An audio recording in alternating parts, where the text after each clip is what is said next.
couple of months, we've been talking about what major topic? We've been talking about spiritual warfare. And for months and months, we talked about the armor and preparing ourselves to get to this point. We talked about how we have nothing to fear because God has not given us a spirit of fear, but of power and of love and of a sound mind. As long as we're living the way we're supposed to, we have nothing to fear. He's greater is He that is in us than he that is in the world. It doesn't matter how we look at it. For the child of God, there are plenty of things out there to scare us, but there's no reason for them to scare us. Because we are talking about what people may call or refer to as the spirit realm. And how do we define the spirit realm? Go ahead, Sister Gail. We'll mix things up. The invisible portions of God's creation. The invisible portion of God's creation. And the reason we define it that way is you say the spirit realm and the natural realm, it seems like the two are far and distinct, when in actuality the spirit realm and the natural realm are one. But people refer to the spirit realm as those things that we can't see. And the reason we made the distinction the way that we did, the invisible part of God's creation, is because the two are one, but we don't see the angels around us. We don't see the demons around us. But because we don't see them, doesn't mean they're not there. They're just as real and part next to us as the air that we breathe. We don't see it, but it's still there. And the spirit realm is no different. Just because we don't see it doesn't mean it's not entwined all around us. It is there. And that's important for us to understand, especially when we're talking about the current topic of demonology. And we're talking about demons. And we talked about the spirit of Antichrist. We talked about the name of the devil. But we're going to shift gears and we're going to come back to talk about specific demons a little bit later on. But I feel we need to go one route first. Did anybody memorize the memory verse from last week?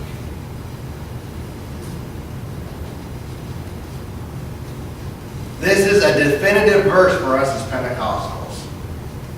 Do you remember where it's found? Acts 2:4. If no one wants to try to recite it, they'd at least read it.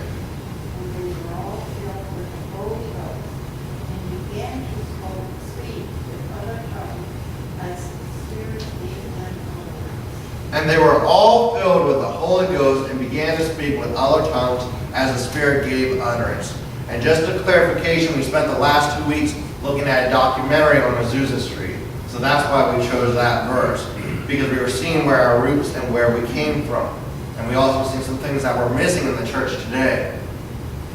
Now we're going to shift back towards our topic. And our memory verse for today, for this week, is Colossians chapter 3 and verse 2. Colossians 3:2.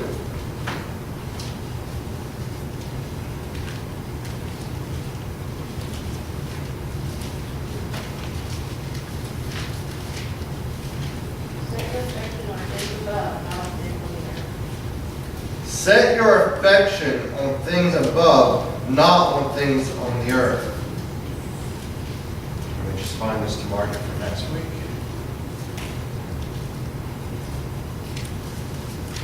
So, before we get into it, do you know what you call a hippo with an overactive brain? A hypothalamus.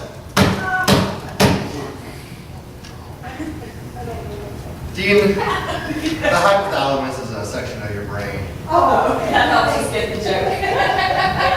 Well, let's try this one. Do you know what the right brain said, the right hemisphere said to the left hemisphere after they got done with an argument? Let's split.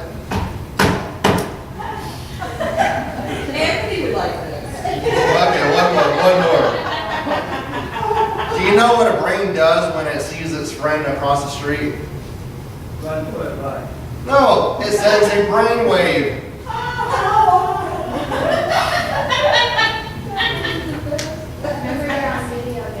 I remember, but it's all tying into the Sunday school lesson. Because today we're going to talk about the battlefield. We talked about spiritual armor, and and we talked about what weapons we have as Christians, but you can't have a war without a battlefield. That's right. When we look at the American Revolution, the colonial America, and I say colonial America because we didn't have everything that we have now back then as far as from East Coast to West Coast. The colonies served as the battlefield. During the American Civil War, Gettysburg served as a battlefield. During World War II, Europe and Asia served as battlefields. During the War on Terrorism, Afghanistan and Iraq served as battlefields. You can't have a war without a battlefield. And we are in a spiritual war. Therefore, there is a battlefield. And the battlefield does not take place in the heavens with us and the devil. It takes place in one location. It takes place in our minds.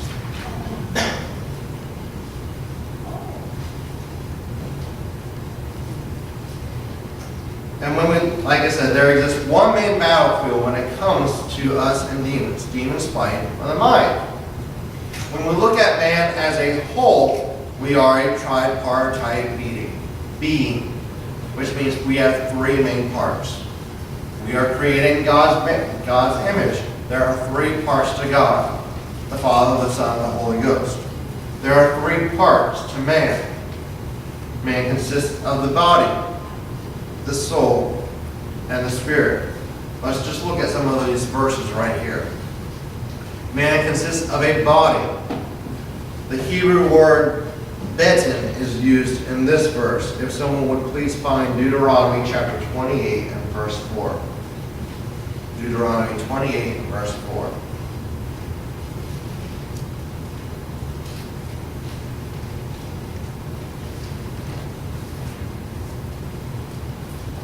Thus it shall be, the fruit of thy body, and the fruit of thy ground, and the fruit of thy cattle, the increase of thy vine, and the flock of thy sheep. Here, is there anything symbolically being mentioned? No, it's a physical body that's being referred to. So we find that man has a body. Let's just go on to the other Hebrew word, gebiah, which is found and used in Daniel chapter 4 and verse 33. Nope, that's wrong. Hold on. Daniel 10:6. Daniel 10:6, if someone would like to read that. His body also is like the barrel, and his face as the appearance of lightning, and his eyes as lamps of fire, and his arms and his feet like the colored and polished brass, and the voice of the words like the voice of a multitude. Is this a symbolic description? No, once again, it's referring to a physical body. It's referring to the actual physical body of Jesus Christ, as Daniel seen him. We find this also confirmed again in Revelation, I think it's chapter 10, that John sees the same thing. That is the Greek word gebiah used here for the human body. How about Daniel chapter 4, verse 33? Daniel 4 and 33. The same car was the physical veil upon Nebuchadnezzar, and he was driven from men and did eat grass as oxen, and his body was wet with the dew of heaven. Though his hairs were growing like eagles, his feathers and his nails like birds' claws. Is this a symbolic description? No. This is the Hebrew word geshem used here, and it's the physical description of Nebuchadnezzar when he went mad. Now let's go to the Greek word, soma, found in Matthew chapter 6 and verse 22. Matthew 6:22. The light of the body is the eye, and therefore thy eye is single, thy whole body shall be full of light.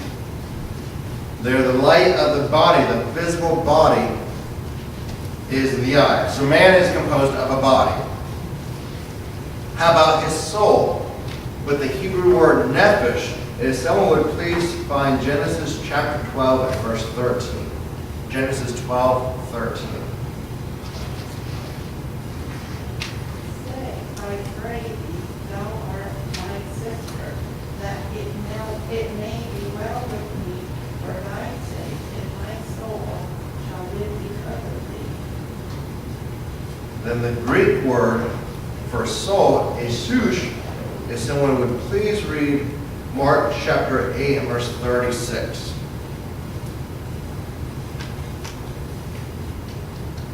For what shall it profit a man if he shall gain the whole world and lose his own soul?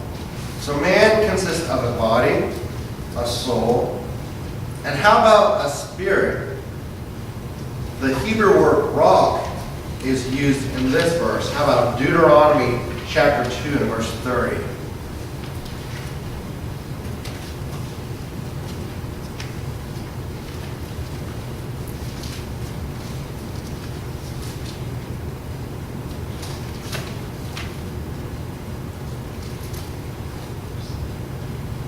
But shine on King of Israel without those pass by him. For the Lord thy God hardened his spirit and made his heart obstinate, that he might deliver him into thy hand as it proved this day. And how about the Greek word of pneuma? Pneuma. We talked about this when we were talking about the Holy Ghost, but pneumatology, how it means spirit. If someone would please read Acts chapter 17 and verse 16.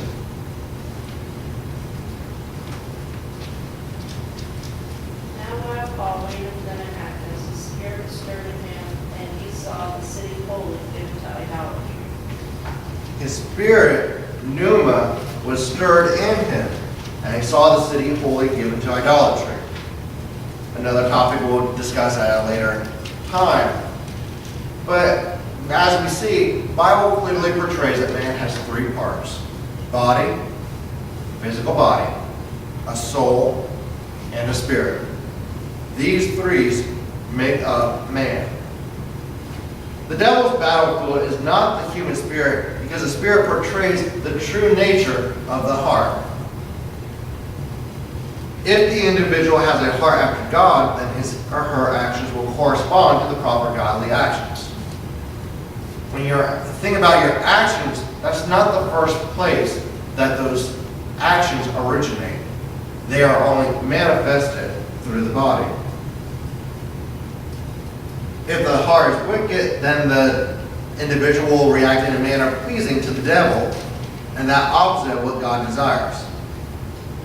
The devil's battlefield is not the human body, because the body cannot function on its own. Our body is here. Go like this. Did your body do that on its own? No. A message was sent from somewhere to tell your finger to go like this. And if you really want to get technical, a message would have to be sent to your finger and your mouth to do something like this. I don't know. I like that. It cracks me up. But your human body does not do that on its own. Messages have to be sent through neurons. And where do these messages originate? The mind. All thoughts originate from the mind. You cannot have an action without a thought. Even if you do it automatically, you had to train yourself probably, and it had to begin with a thought. I know I'll be driving home from work, and there's already been one time I had to catch myself because I almost headed towards Evo instead of coming up this way. There will be times when I'll just be driving when I'm going to church, and because I drive every day, I'll just constantly almost pass it because I'm going to work. Not that I want to go there, but I'm on autopilot. I mean, I don't know about you, but I'm not a morning person. But I can go into work and do what I'm supposed to do because it's automatic.